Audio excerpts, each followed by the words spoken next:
សេ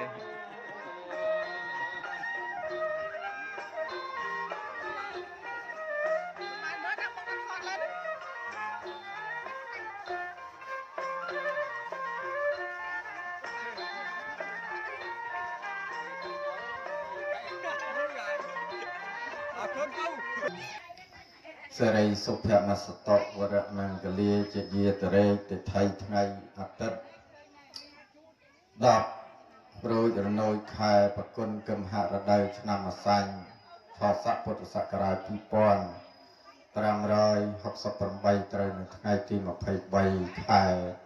មីនាគ្រិស្តសករាជ2025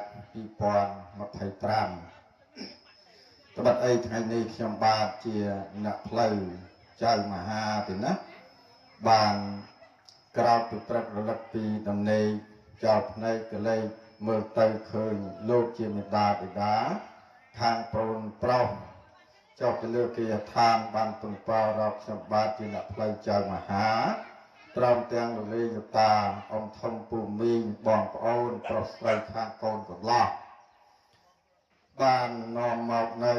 ភពភាបណ្ដាការមានទាំងបរិមលូស្លា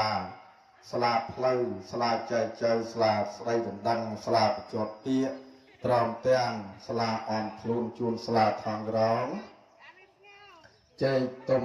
នំបង្អែមផ្លែឈើតូចធំទុំចាក់ជ័យសពសារពើ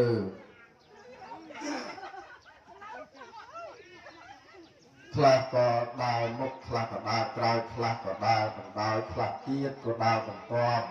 ស្រាប់តែមកដល់របងមុខផ្ទះលោកវិបាខាងកូនស្រីសម័យបង្កើតបើរកពេចទៅរមើលមើលទៀតណាហាក់បីដូចជាពំសំសម្បត្តិសូមខ្ញុំបាទបាននាំគ្នា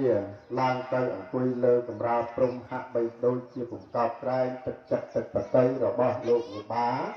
ខ្ញុំបាទសូមការអនុញ្ញាតពីលោកវិបាសូមបើករបងកងកលាសូមផ្លូវលោកដាវសូមចម្រើនលោកឡើងសូមទ្វារលោកចូលសូមដំបូលលោកច្រកតើលោកវិបាលោកអនុញ្ញាតទេសូមទានជ្រាបសូមមានប្រសាទសាធុមានជ័យប្របីថ្លៃថ្លាណាស់ទៅណាលោកអ្នកផ្លូវចៅមហាគាត់បានអញ្ជើញមកពី